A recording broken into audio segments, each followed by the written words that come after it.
like to first invite our first speaker here, who's the first time she's joining us at Finished Vehicle Logistics North America, and indeed came into the role leading vehicle logistics at Subaru of America around a year or so ago. Has had key roles in sales regions and dealer operations at the company, and also previously for Toyota and Lexus. She's currently responsible for logistics, scheduling, distribution, yard operations, as well as parts logistics at Subaru of America. Very pleased to welcome Lisa Kline. Hi, Lisa. Have a seat here. Okay. Thanks very much for joining us, Lisa. Yes. Thanks for having me. Thank you. Please have a seat. Okay. Also very pleased you could join us. He has more than a decade experience in key roles in vehicle logistics, operations, network design, and quality at Ford, and since 2022 in the current role overseeing planning activities that include network design, distribution strategies for new model launches, freight payment, business digital solutions, always full of initiatives and ideas. Very pleased that Paul Roosen, Vehicle Logistics Planning Manager from Ford, can do it with us today. Paul, welcome. Thank you very much. Thanks you. Join us. All right, fantastic. Great to have you both with us in the bright lights. So you all know you don't exist. You're basically a black hole. It's just the three of us here. So feel free to speak openly. I'll have some questions, but we'll also open it up for our audience as well. Lisa, I'd like to start with you. You know, as I just mentioned, you came into role a year ago. What would you highlight some of the most significant changes, be it organizationally, operational, that you've been overseeing since you came into the role at Subaru of America? Absolutely. Thank you, Christopher. I think the biggest piece for me as far as consideration with leading the department is it all comes down to the people, right? Nothing gets done unless you have the right people in the right positions to carry forward the best efficiencies and the best productivity. So I literally have spent the last year, and it will still be an ongoing effort, at evaluating what functions are working well, what needs to be evaluated, are people really in the true spaces that they need to be in order to help carry the business forward. And so as an example, everybody is heading into our future EV journey. And so for Subaru, when we announced last summer what our strategic direction would be as far as EVs are concerned, was where do we need to outfit our department in order to make sure that we are touching on the highest priority functions for Subaru of America. And so in the last year, we've been able to evaluate each of our functions. And so just take a couple steps backwards. My team basically touches sales operations. So right, nothing happens unless an invoice and a Monroney label exists. So everything from the model op, spec code generation and all that, just the infrastructure needs to happen. That's one bucket. The second bucket is, of course, logistics that touches both vehicles and parts. And then we also have vehicle production planning. So everything from what we request of our parent company for vehicle production, how we forecast and align that with our sales department for our sales goals each year. But another component of it is actually corporate vehicles. So everybody driving our vehicles within the company is part of our function. And so what I found was that pieces of that operation were misaligned with what we need to take a look at to get towards the future. So I actually realigned the corporate vehicle function into another section of our department, brought on an EV planning and distribution manager. Obviously, we don't get anywhere with an EV unless we have one very strategic person to help guide us in a lot of that activity. And then we also added some analyst positions in order to realign the strategic analysis that needs to take place for our EV future. And so I have spent quite a bit of time there. We're not done. Obviously, putting people in the right places is the right start in order to make sure that everything is functioning going forward. Well, that's exciting. And for those who don't know, I mean, Subaru may currently, I believe, have one EV in the market, but more coming, a model that will be produced in the US as well, together with Toyota, as I understand it as well. So obviously, the right time to be getting the teams aligned and planning for that. Absolutely. And Paul, you joined us on stage in Dearborn. On the home, and let's say as the home field player the last time. And of course, that was in September. Not too different, perhaps. There was plenty of capacity shortages going on, notably rail, Mexico. But things changed pretty rapidly. How would you kind of summarize the situation you're facing today at Ford, and what are some of the key measures and changes that you've been taking to address those issues? Yeah, so it was funny when we were talking in Dearborn, we were probably at the height of our railcar shortage issues, and we had a lot of risks with labor disruptions. But it's kind of gotten better, I would say, since then, especially in Mexico and Canada. We've had some near-term headwinds with the bridge in Baltimore. Yeah. We've had some challenges in Portland trying to get some rail cars out. I think we've tried to mitigate those as much as possible, specifically to Mexico, because that was the big concern last time we were speaking. I know some OEMs, Ford specifically, what we did to try and mitigate some of those was to lean into key rail partnerships and how we could design our network better so that we could generate more empties to give ourselves lift out of Mexico. When we were speaking in September last year, we were at like 60-70% railcar order fulfillment, and it was a real strain. Yeah. And so I know some carriers look to either vertically integrate themselves and try to get off of rail, maybe containerize, but that presented new bottlenecks, right? In Veracruz, if people are familiar with that port, it's really strong in rail infrastructure, but when you try to convert that from rail to car haul, the new bottleneck was how do you get these trucks into the port? They only had like 4 gates to bring trucks into. So I really commend the Port Authority in Veracruz. They increased their gates by like 500%. They went from 4 gates to 19. So when you shifted that, you could actually get your product in from Mexico City or any other local assembly plants. So that kind of helped us either leverage short sea or especially with our exports going over to Europe. But now the focus is really in the P&W now. It's the new problem, and I'm sure you got questions that you want to talk about that. Yeah, absolutely. Lisa, you obviously also came into the role at a time when the network was feeling plenty of these sorts of disruptions. Perhaps Mexico is less of a factor for Subaru, but I can imagine the West Coast as being it. I mean, was that as well as aligning organizationally? Did you have to take some measures with your partners to mitigate some of these challenges as well? As far as taking measures, it's probably not the best description. We've talked before about how important our partnerships are to our operation. And so, when they are understanding what our mission is, what the job is at hand, communication is very key. But at the same time, Port of Vancouver just experienced their record year. They hit that record in the fall for Subaru operations. And while that's a tremendous accomplishment by that port, just the amount of volume that port saw alone last year was just tremendous. But when we're up against a situation of railcar shortages and need to move product to a very critical part of our country through that port, it becomes a challenge. So when our theme here is about disrupting the status quo, my journey into the department was pretty much asking our team members, do we hit the reset button every single month the way that we have been since prior to 2019?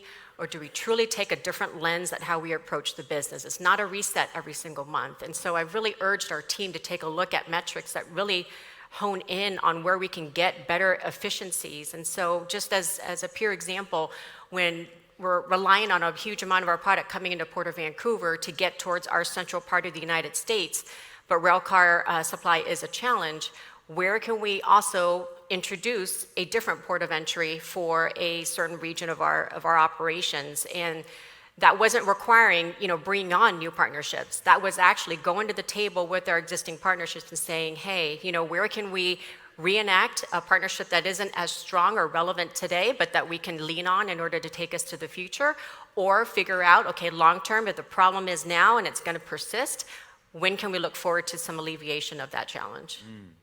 And Paul, you alluded, the Pacific West Coast has sure also been a crunch point for Ford. What are some of the things you've had to do too? Yeah, it's not just for Ford, it's many other Obviously. OEMs, but you look at the Pacific Northwest and what we need to originate out of that port going inland with all this land bridging, we're at like a 300% deficit. So we need to originate 3 times as many that we're terminating. And I think, when these networks got designed, we were at a time where the ocean capacity just wasn't there. The tonnage wasn't there, as well as, the rates going through the Panama Canal was kind of cost prohibitive. So a lot of OEMs just leveraged a U.S. West Coast option. And I think a lot of OEMs are probably revisiting that, and tonnage is opening up. pricing is getting a little bit more attractive to maybe consider a dual coast or a multi-port solution, and maybe displacing some volume from Portland and into California, or even going through the Panama Canal to revisit the U.S. East Coast. But those are all long-term solutions, right? In the immediate short term, I think automakers are having to rely more on long-distance truck. And you talk about disrupting the status quo is, I think OEMs are looking at a series of hub and spokes. So, hey, how do I truck from Portland into Vegas or into Denver or Chicago and then truck from there, right? Because it's really hard to build those loads going to 5 or 6 different dealers originating from Portland. But if you can centralize them all into one location and then kind of disperse it from there, at least it's getting the vehicles to market, right? Because the last thing the dealers or the customers want to hear is that there's a railcar shortage in Portland, and that's why they don't have their new model product. Yeah. I mean, that's one example. Another thing is how do we look to maybe co-load with other OEMs? How do you maybe truck into Canada and do northbound loading if there's empties in Vancouver? Hey, do we do some trucking from Portland or Aurelia or Tacoma and get them up to where the rail cars are at and kind of chasing them? Yeah, so lots of measures then. One thing we've also talked about at Ford, you've also looked to increase flexibility, for example, extending dealer times, right, for deliveries. I think we spoke about it a bit last year in September. Pickups, for example. This is something that's coming more and more into your network. Yeah, dealer pickups is something that we're on a journey. We're trying to scale. Some OEMs do it better than others. But we view it as a way to, we don't want to put the onus on the dealerships, but we want to make it available to them to leverage if they see fit, right? And I think previously there wasn't a really good, robust solution for them to do it. It was all done phone calls, emails, PDFs. And so one thing that we really tried to lean in on, and we used our partner to do it, Freight Verify, was we leveraged a tool, a portal within their application that streamlines that whole process, right? So a dealer can go into that portal and say, hey, I want to pick up that vehicle. It sends it to the yard manager. They see if that vehicle is built into a load, and if not, or if it's not going to get into a load quickly, then they can come with instructions to the facility, the plant, the port, the ramp, whatever, and pick it up themselves. And so why we love that is it's just one less unit that you got to put on a car hauler, right? And so it opens up natural capacity into the network. And it's a direct customer service, if you like, too, right? They're kind of helping them to take that matter into their own hands. Sure. Lisa, you alluded, not hitting the reset button, and I know scheduling and allocation is an important part of your function as well. Can you talk a little bit more about some of the things that you've done to change that? Well, 2 separate functions, right? Very distinctly different functions. So I'll talk about the scheduling piece. With vehicle demand and sales being driven by leadership in different markets than what we've been accustomed to, right? Economies have certainly hindered sales in certain parts of the country, and so we've got to get product to the right place at the right time. The scheduling piece of it is making sure that the health of each port is sustained. I've talked about people already in this discussion, making sure that our port labor is protected, making sure that our port leadership knows what's coming and coming down the pipeline. So scheduling has been asked to basically take a look at instead, if a majority of our transit up front is rail because of the longer transit times, is it going to the right parts of the country? And we've had to pivot in certain ways the past 12 months pretty much to make sure that the product was moving to the right place. As far as allocation is concerned, that's probably yet to be determined, as we head into the world of regulation and making sure that we are sending a good line share of our EVs to the right parts of the country. That is absolutely a work in progress right now.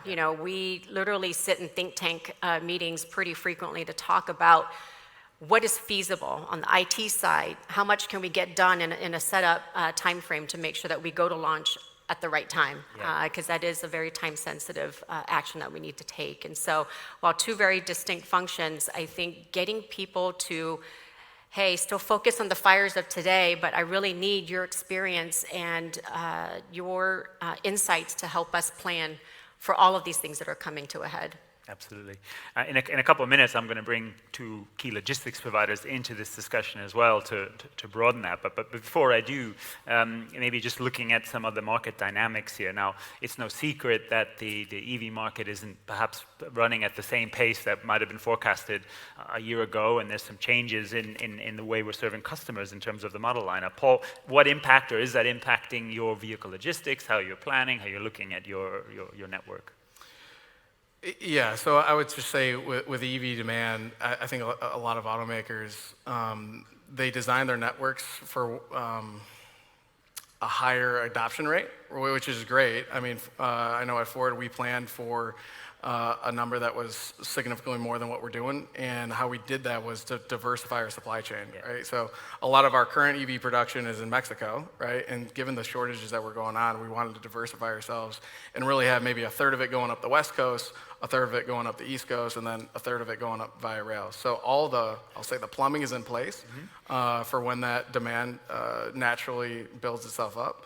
And you just got to be ready to be able to have a network that is, I guess, resilient enough to be able to ebb and flow with that demand. Yeah, and so in the meantime, there's more hybrids, you're ready to go and do that, but when the demand does pick back up, you can plug it back in. And Lisa, you alert, as mentioned, I mean, it's not at a high volume right now, but you're taking key steps to plan, and that seems a fortuitous position to be in. What would you highlight, especially with a logistics audience here? I mean, what are some of the areas to prepare, be it in terms of infrastructure or in the network? What are some ways you want to work with the industry, if you like, to prepare for that growth? Yeah, preparation is critical, right? One thing that my logistics team, and they're represented here in the audience today, has been very conscientious of is making sure that each of our business partners knows exactly where Subaru of America is headed strategically. And so being open in communication about what we know now, we don't have all the facts together just yet. But just as a simple example, 2 weeks ago, we held our first inaugural logistics partner summit. And, you know, my logistics team here had approached the topic saying, hey, you know, it'd be a really great opportunity to really bring into the fold our logistics partners, communicate what we know, and be able to share how what we know impacts what their operation may look like, you know, whether it's 6 months from now, whether it's 12 months from now. We received so much positive feedback from that summit because it was hand in hand as partners, what are we conveying to them to make sure that we're not going to disrupt their operation in a hefty way. But the feedback that came back was, hey, we know exactly where Subaru stands right now. They want us to do business with us and carry us hand in hand towards that EV future, and that gives us confidence that we have the right partners aligned. Fantastic. Well, let's bring some other partners into the discussion here. There's a range of topics that obviously we want to hear from them as well. So the first speaker I'd like to bring on, until recently, was the founder and owner of a company that was highly specialized in moving cars and containers. That has now been acquired by DP World, and he's helping to build up a vehicle logistics network and solutions across DP World's network. I'm very glad to welcome Christoph Seitz. Christoph, great to have you here. Why don't you join us? Hi, Paul. Hey, how's it going? And also the speaker coming from the broker side, extensive experience across logistics. Today is leading the sales function at RPM, working across logistics providers and OEMs. Very pleased that Sean Baltazar from RPM can join us as well. Sean, welcome. Thanks very much. Have a seat. Okay, so now we'll go into a bit more questions across some functions here. Christoph, I want to turn to you. Now, the poll that we did up front, one of their options was alternative transport, as you know, was that one of the biggest ways you disrupted it? And I wouldn't say that was necessarily entirely cars and containers, but certainly that would have been amongst the areas. And we have great examples, and we'll hear more about where that has become a bit more a part of the network than perhaps previously would have been expected. Where do you see other opportunities, or do you see bigger opportunities in North America, particularly in terms of region or mode? As some of you know, I come from a very small company that was highly specialized in cars and containers, so I'm a little bit biased towards the product. Fully aware that it's never going to replace RoRo or multi-level railroad or take a significant share of that, right? Those dynamics will always be the same, but it's currently very hot. A lot of people are doing it, so naturally, when I joined 6 months ago to head the finished vehicle vertical, you know, immediate focus was on, hey, where are sort of the immediate opportunities? Best example I can give is goes straight to the North American multi-level railcar capacity shortage, which is especially hit Mexico quite hard last summer and lasted well into this year, I would say, and some expect more of that this year. So we moved a large batch of vehicles out of Mexico into the US using 53-foot containers. So moving those by rail, able to do 5 cars per container, so quite high utilization. Pricing obviously is not going to compare with the multi-level or short sea ro-ro, but definitely a very good release valve, let's say. So that was an obvious one. Another good example I can give is, DP World, obviously a very large global ports and terminals operator. About 10% of the global trade, and vehicles for that matter, flow through DP World ports. Good location is Caucedo, in the Dominican Republic, and one thing I've learned over the last 10, 15 years dealing with OEMs is that the Caribbean is a notorious pain point. It's just very difficult to get cars efficiently and cost-effectively into the island. So DP World has a large presence in Caucedo, Dominican Republic, and we're working, for example, on a hub and spoke model where the idea is to bring cars into Caucedo as a central hub, and then use spoke mechanisms, be it short feeder vessels or smaller container ships and so on, to deliver into the region. So plenty of opportunity on that side. Just in general, the overall pain points in the U.S. are definitely driven by railcar capacity shortages and compound space and backlog and all this stuff. There's only so much a DP World can do on the proper continent side, but there's definitely niche opportunities where we can alleviate that. Yeah. Sean, obviously, in part of brokerage, one of the things you're doing is constantly leveraging opportunities across asset, non-asset-based logistics. How do you see this trend developing? Where are the growth opportunities, whether it's by region or trade lane for RPM? Yeah, thank you, Christopher. I think we continue to see, and Paul echoed some of these sentiments, that as railcar shortages persist, as distribution networks change, that longer haul trucking has become more in vogue. Mm-hmm. You have to get vehicles to further and further destination points. We also know a number of OEMs have pushed hard into the commercial space. We know Ford is a big player in the commercial space, which presents its own equipment challenges as it relates to upfitted and large units. So leveraging what I think of as non-traditional capacity for hauling vehicles has entered the fray more and more. I think we also continue to see an opportunity to bring in more and more players into the space that ultimately have not traditionally hauled vehicles or hauled new finished vehicles, and that's really the push we're continuing to march towards, which is standardizing what I think of as like the sub-hauler network, and doing that with quality and also transparency for OEMs in terms of the number of unique carriers we use on the distribution, how we refine that mix over time, over a contract, and really trying to, I would say, elevate the sort of long tail of capacity that exists in car haul that traditionally, kind of ebbs and flows into a customer's network, or may not even be available for an OEM to tap into historically because it's so fragmented. Mm-hmm. Paul, when you look across your network right now on the land side, are you having to turn increasingly or still at a high level on the spot market, or are you able to satisfy that mainly through your contracted carriers? It's a healthy balance right now, or how would you sort of characterize it? We're definitely leveraging the spot market. We don't like to, but it's a necessity. It's an evil necessity. We try to minimize it as much as possible. A lot of it is our own doing, though, I'll have to say. So, if you come into a new model launch and you have to pent up inventory, right, and then you have these mass releases, there's only so much rail capacity out there, right? So we look to our partners such as RPM and a lot of the asset-based providers to help us assist with that. Because at the end of the day, one thing that we're doing as a company, I think maybe other OEMs are as well, we're giving an estimated time of arrival or an ETA to our customer, right? And so it's really important that we hit that. I think that's one thing that has changed over the last 10 years. 10 years ago, vehicles would just show up at dealerships, and there was no questions asked, right? There wasn't an expectation. But there's this new shift in consumer demand where if you buy a $50 package on Amazon, you would expect that you would have that same level of visibility for an $80,000 truck. And so that's really the fourth pillar of our metrics. It's always just been cost, quality, and speed, but there's this fourth component of reliability. And we're on a journey to try and get to 90% or better on time or early. Last year we had our challenges. I think we were like 70% accurate at the time when it becomes shippable. Now we're trending towards 90%. We're trying to get even better than that. And in order to hit those ETAs, and if you have rail car shortages, it means hit the expedite button and take it off rail, right? Which is, it can be costly, right? But ultimately it's what the customer expects. Yeah.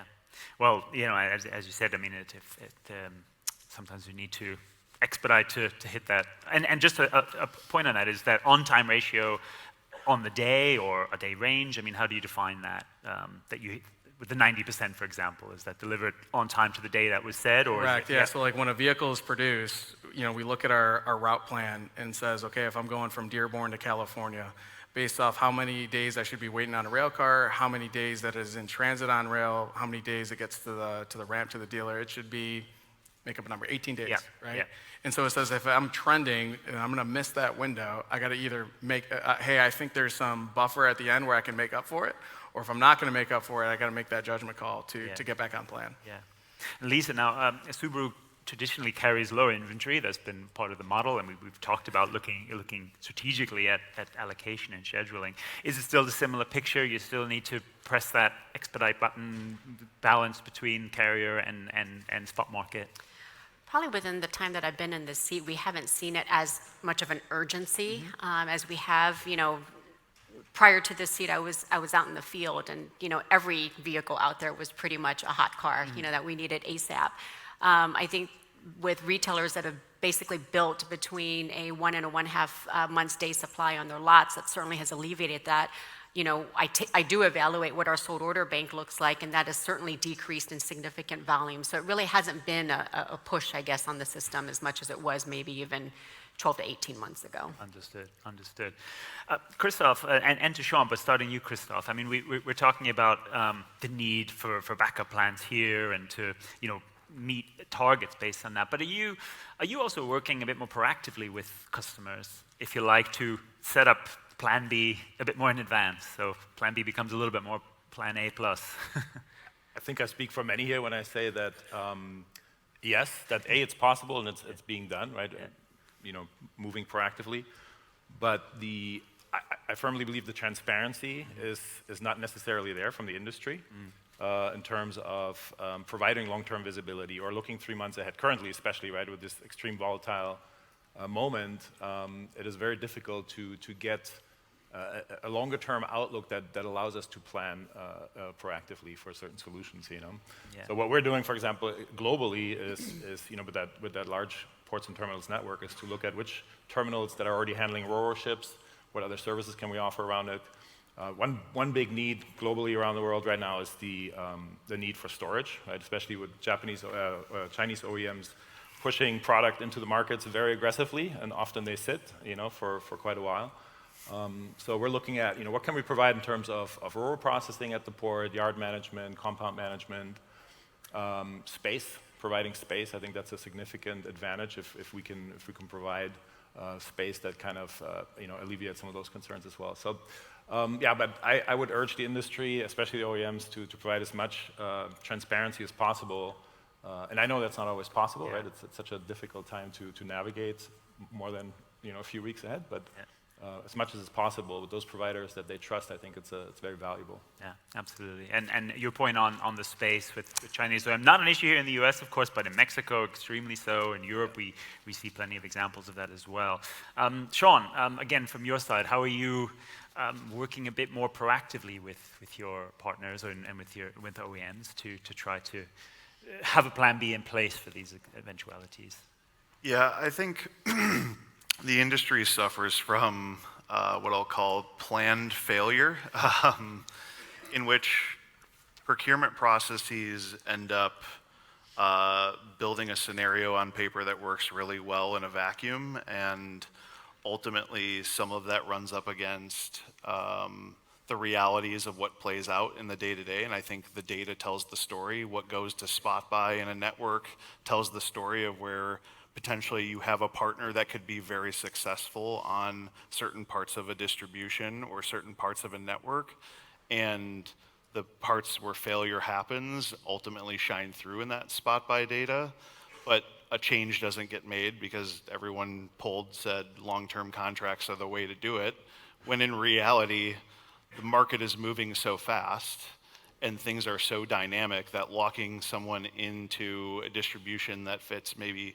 60% of what they can realistically support or 40% of what they can support at a 3-year term ultimately leads to sort of a perpetuating cycle of, hey, we're trying to fit square pegs into round holes, and how can we really add more flexibility and be more agile to the network is really where we should be driving towards. And so when we talk about disrupting, I think disruption's happening, and how we orient processes around procuring transportation has to move with that disruption, and I don't think we've seen enough of that. So we end up seeing the same sort of bid processes play out where it's take the good with the bad.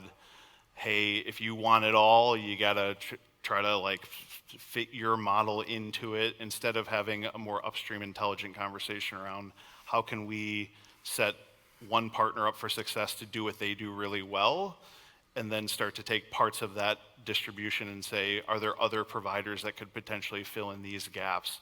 I know Paul's worked on this at Ford, and we've talked about it, about, you know, sort of looking at the faraway dealers that get low volume, and how do you mitigate that stuff that ultimately ends up in a spot buy, and really start to not necessarily always wave this, you know, use the stick, if you will, with partners, but say, there should be carrots buried in this distribution that's really good for your network, and how do we start to sort of pull this apart and redesign it more intelligently? Well, I think it was telling that the poll, it was long-term contracts, but it was almost as many about transparent sharing of data and information, and I think any long-term agreement is going to really be, the basis of that is probably going to be some degree of transparency and openness. But on that point, Paul, I mean, what could be better? What can Ford or what can OEMs better do to be more transparent, to share? I mean, is it partly because it's so volatile, and internally at any OEM, we know it's a bit of a multi-headed beast to come up with the production numbers, and is it just that by the time it comes to your department, it's you sharing it as much as you can? It's just a bit of a there, or can you give us some light into that? Yeah, I don't think OEMs are like trying to, you know, hog the data or hide the data or anything like that. I think it's a matter of how do you democratize that data efficiently. You know, one thing, a project that one of my team's working on right now is we're trying to build, we're calling it a supplier portal, right? And so I want to provide that transparency on the VIN level to all of our transportation partners, rail, car haul, our yard managers, and we're going to give them an inventory view that basically says, here's all of your inventory that are at destination ramps, that are on rail cars headed to the destination ramps, that are still at my plant, that are serialized and scheduled for production. So there are no surprises of getting a spike at a ramp of 130% or 150%. So that'll allow them to better plan their resources, right? So they have trucks waiting there and available to them once they get unloaded. The key is making sure everyone knows that. So like, you know, day zeros don't happen in our business, right? Because they don't have that reliability from the railroads that, hey, when this vehicle arrives, it's great that it's arrived, but when is it going to be available to me, right? So it takes a village to get there to have that efficiency. I would encourage everybody, if you're not sharing that data point today of, hey, here's all my inventory that's on rail, and here's when it's forecasted to arrive at that ramp, that capability is out there. It's just how do you, like I said, democratize in an efficient way. Lisa, agree, different? I mean, is the Subaru approach anything distinct in that way? I think it just hits up on communication once more. You know, I know our logistics team is in very frequent conversation with our ports and our logistics partners, and so unless they know where our mind is at and where we're headed, you know, it really afford stumbling across solutions unless we're open with our communication. Yeah. Sean, I mean, it feels like, and I hate to just, okay, this is the first bingo buzzword we'll play, but it feels like there should be an AI solution that can help predict that, right? They should be able to say, okay, based on these conditions and what we see, this ramp is perhaps overloaded, or let's prepare. I mean, is it there and we're just not using it, or is that the next sort of step? AI feels like the new blockchain. It's made its way into every marketing pitch everywhere. I think there are certainly probably some real-world applications for AI in our business, but I don't know if we've seen enough of what that technology can do to really understand what its impact can be. I view our industry as an optimization challenge every single day, and when you're talking about finite amounts of capacity, how do you intelligently match what's available to be shipped with what's truly available to ship it? And again, I think when speed has come into the equation more than it ever has been in terms of getting vehicles to customers, how you optimize that math equation with the equipment available is going to be predicated on that speed. So how do you use digitalization and technology to really play matchmaker every single day to fill sort of the available spaces that are sort of existing in the market at any one time? We didn't have to do that maybe 10 years ago when you're talking about, hey, things can kind of sit on ground, and as long as it picks up in kind of a week and a half to 2 weeks, and that's sort of slowly optimized as things come out of a plant or arrive at a railhead. That's a different scenario than constantly sort of, we call it reshuffling the deck, that you have to do as new inventory comes in, excuse me, and inventory is moving out and things go on hold. And that game of interchangeability is incredibly important and much more dynamic than it's ever been. So how do you have sort of technology do that every single day on a sort of continuous basis? And that's what we work on every day, as we have an infinite number of trucks available to us and infinite numbers of spaces available and inventory that's constantly changing, and how do we sort of optimize that on a continuous basis? Yeah. And Christoph, I mean, maybe not specifically in the North American vehicle logistics space, but DP World certainly at a global scale with 70, 80 ports. I mean, it must be a massive data set. Yeah. What are some of the things you're doing to leverage that, build models that perhaps can help us predict better? I was going to make the blockchain joke. We used to, it used to be an agenda item for these conferences, right? And now we don't even mention anymore. But I'm a big believer in technology. Same with AI. I think, yes, it's early. I think the industry is still in the process of discovering what's possible and how to put the pieces together. But I think it's just a matter of time, and the curve will go up quite steeply, where suddenly, end-to-end visibility will become, much better quality. Let's put it that way. For DP World, very exciting. They're putting a lot of investment into IT, have a huge IT workforce, sort of back office, working on TMS tools and trackability tools and all kinds of data analysis. So should be a very exciting time for years to come, especially for me, coming from a small company. We couldn't do that. Now we can do big stuff, so for sure. Absolutely. We have a few minutes left. If there are some questions from the audience, and forgive me, and perhaps anyone who even wants to defend blockchain, by the way, because it's not actually gone away. But fancy that right in the front here. And for your troubles, you have been given a microphone box. I like this device actually. So I'm Ronald Kline from Venturas. We are a software provider in the automotive industry. I find it a very good conversation, by the way, but I was triggered by raising my hand on the blockchain joke in that respect. So blockchain, there's a difference between, when people hear blockchain, you hear people think about cryptocurrency, people think about gaming, that's public blockchain. There's also private blockchain, which actually has become very successfully in many industries already, not only automotive, in the medical world, in the pharma world. So this is not a commercial conversation, but I just wanted to raise my hand because there are successes also in automotive industry. We actually have implemented private blockchain. That's only a technology, by the way, because the technology provides, I think it was you, Paul, who mentioned the transparency, the transparency in the industry. That's the nature of a decentralized network. So the question is more, if you want to elaborate a bit more, I think it is a misunderstanding, but especially I think to Christoph, and also the RPM, because you said there is the blockchain joke. So what is the blockchain joke? Because I meant it as a positive, by the way. Oh, I wasn't knocking it. But just for clarification, but I think that's important. No, yeah, absolutely. We have another question here. Thank you for clarifying. And you know, we can talk about the Gartner hype cycle, right? I mean, you know, AI might be at the peak at the moment. We'll go through a trough of disillusionment, and you can be sure it's going to come into more steady use. But Srini, you have a question. Wow. Okay. Thanks for remembering my name. Thank you. Yeah. Just kidding. Okay. This is Srini from Agilence. We are network design tools software provider, mostly working on inbound. Recently started working on finished vehicle side.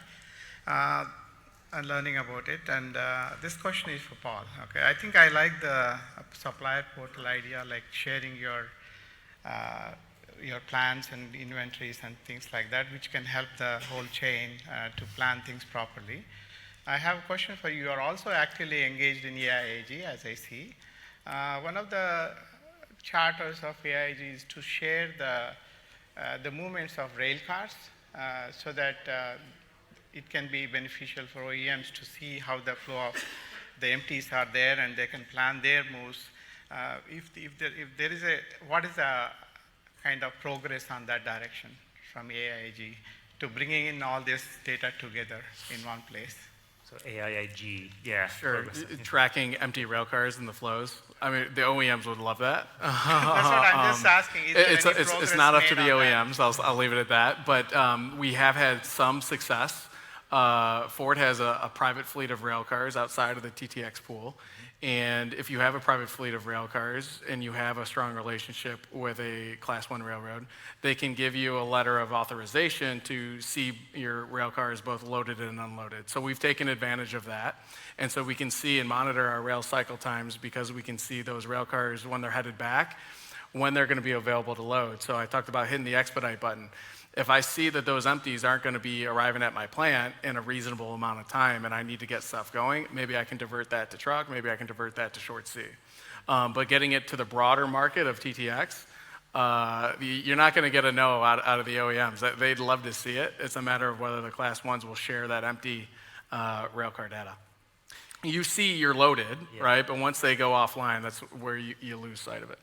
And you mentioned they're having a private fleet. I mean, maybe is looking at areas of vertical integration, be it own fleet, be it chartered capacity. Is that remaining consideration or a part of the strategy at certain areas of your network? I think different OEMs are handling it a little bit differently. I know Ford has looked at, hey, what does it mean to have a dedicated rail fleet?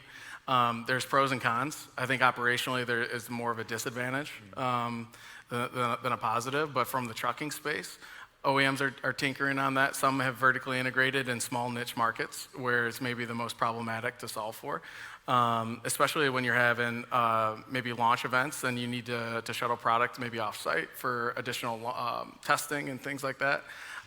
There are benefits there that we've seen and realized. But everyone's going to do it differently. Yeah. But let's just say it's growing to investigate those opportunities. And I mean, Lisa, you're always emphasizing the partnerships. And perhaps the scale of Subaru wouldn't suggest buying an own fleet. But do you look at areas and say, okay, maybe we need a bit more dedicated capacity here. We can set up some special services to make sure that we're okay out of the West Coast or what it might be.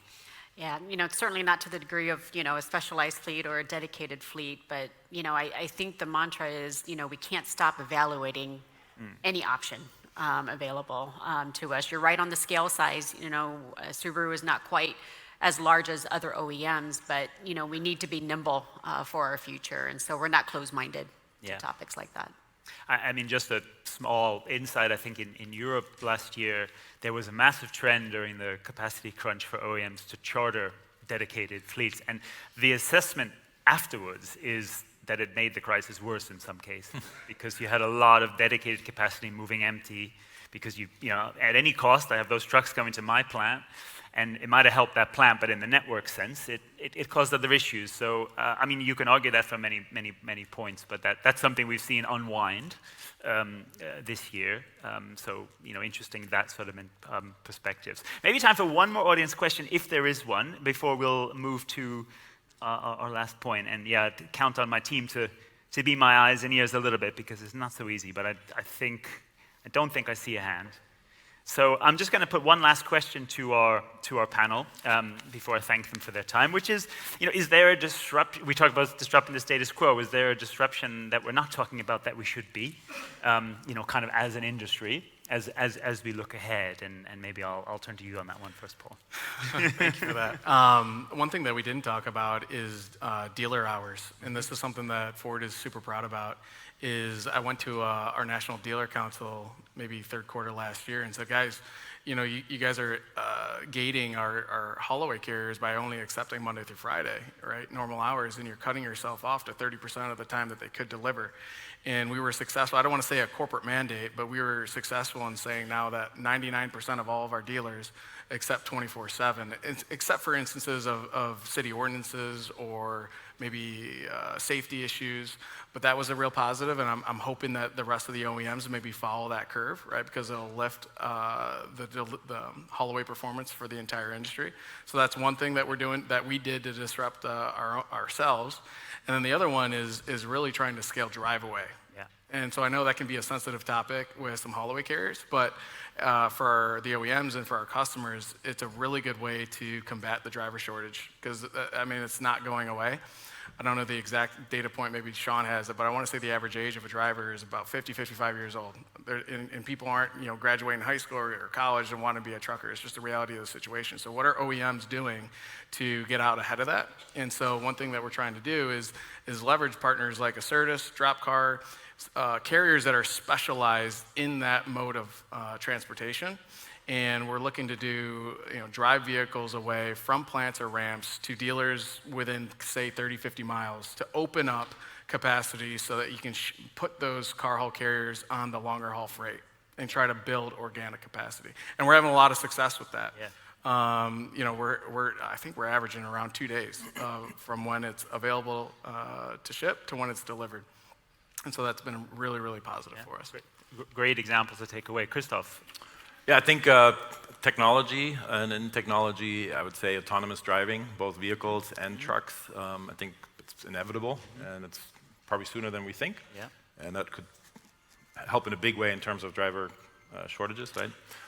The other one is, because you hear it over and over again, you think in 2024, technology is that far yet with visibility? Where's my car?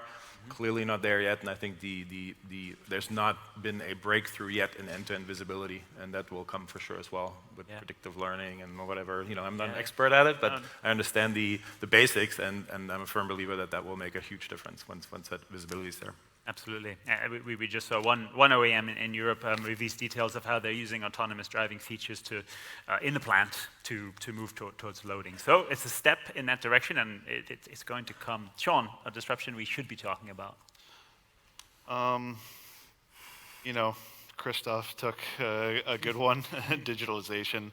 I mean, when you think about how antiquated the technology is in this space across both customers and probably trucking companies and all the players involved, I think we have a massive opportunity to introduce a lot more transparency and use the data to really plan better further upstream, and how partners work with OEMs and bring that visibility to what's behaving in their network as it relates to their purview of supporting the network, I think is where, you know, you can make your customer better, and also drive a different conversation to really, you know, start to model out different scenarios that can lead to more success in the future. So I think, you know, again, digitalization and that transparency around what's going on in the network ultimately will lead to,